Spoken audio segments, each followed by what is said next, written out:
We had a Strombolian style eruption of the Etna. That is the way fountain of lava a few hundred meters into the sky, creating this amazing sight.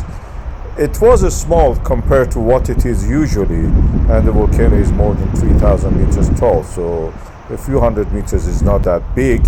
But the thing is that we have a history of Etna erupting in this way.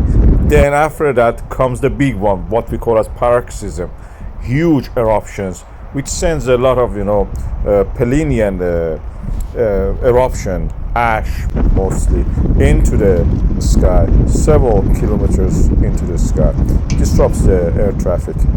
And this is the most probably is a prelude to that. From a distance, it looks like that. The summit, as you can see, only is visible.